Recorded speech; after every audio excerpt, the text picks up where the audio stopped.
Halo Sobat Suara Merdeka, kembali lagi di channel Suara Merdeka Network. Gak kerasa ya kita sudah memasuki minggu ketiga di bulan Desember ini. Gimana nih kabarnya Sobat Suara Merdeka semua? Semoga selalu sehat dan semangat menjalani hari-hari terakhir di tahun 2022 ini ya. Kali ini Meliani akan menyampaikan berita-berita terhangat yang ramai diperbincangkan selama satu minggu terakhir untuk Sobat Suara Merdeka semua. Masuk ke berita yang pertama, yaitu data menurut poligraf nyatakan berbohong. Kuat Ma'ruf, saya sudah jujur.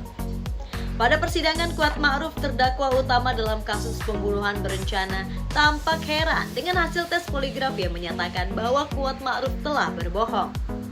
Hasil tes poligraf disampaikan oleh ahli poligraf dari Polri, Aji Febrianto Ar-Rasyid, dalam sidang yang juga dihadiri oleh terdakwa lainnya, yaitu Ferdy Sambo, Putri Chandrawati, Richard Eliezer, dan Ricky Rizal.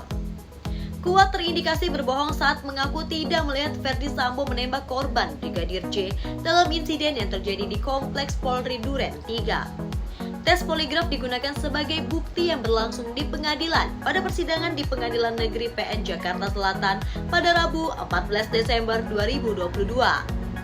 Kuat Ma'ruf merupakan salah satu dari 5 terdakwa dalam kasus ini.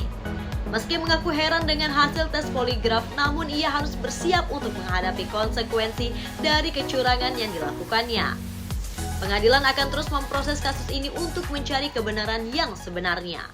Dua pemeriksaan dengan isu yang berbeda, artinya dua pertanyaan yang berbeda ya. Siap. Nah, kalau pertanyaan yang pertama indikasinya apa?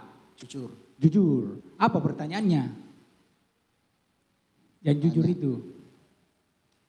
Untuk saudara Kuat, pertanyaan relevannya adalah apakah kamu memerkoki persetubuhan Ibu Putri dengan Joshua? Apa jawaban dia? Jujur. Jujur. Siap.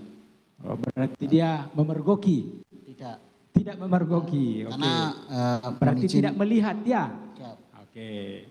Kalau indikasi kedua, apa pertanyaannya?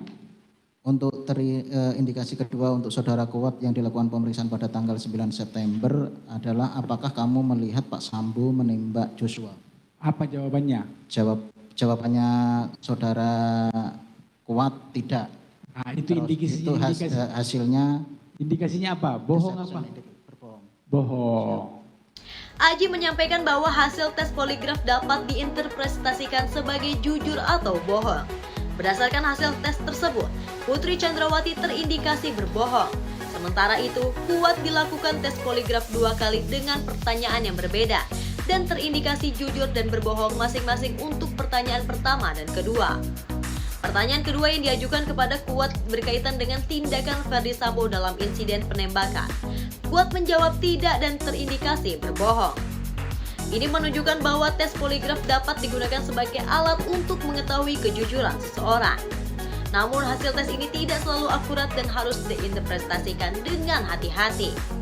Selain itu, pertanyaan yang diajukan dalam tes poligraf juga sangat penting karena dapat mempengaruhi hasil tes. Aji menyampaikan hasil tes poligraf yang dilakukan terhadap Ricky, Ruat, dan Baradae. Menurut Aji, Ricky dan Kuat diajukan pertanyaan yang sama dan keduanya terindikasi jujur untuk 2 pertanyaan tersebut. Pertanyaan yang diajukan kepada Baradae namun berbeda dari pertanyaan yang diajukan kepada Ricky dan Ruat. Hasil tes poligraf terhadap Baradae menunjukkan bahwa ia terindikasi jujur ketika ditanya tentang pemberian keterangan palsu terkait insiden penembakan di rumah dinas Ferdy Sambo. Kita beralih ke berita selanjutnya, yaitu cincin kawin Kaesang dan Erina pakai berlian hitam. Kaesang Pangarep dan Erina Gudono telah resmi menjadi sepasang suami istri setelah menikah di Yogyakarta akhir pekan lalu.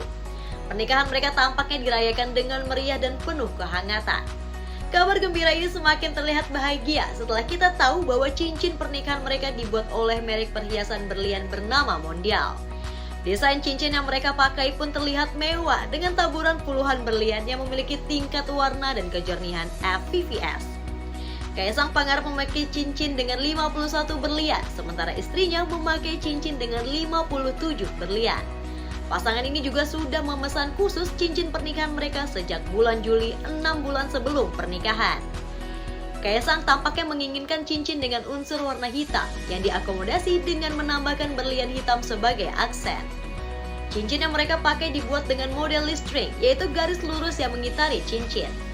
Cincin ini dikenal dengan konsep House of Brand dari Mondial dan dilengkapi dengan berlian Mondial Excellent Cut or MEC sebagai center stone.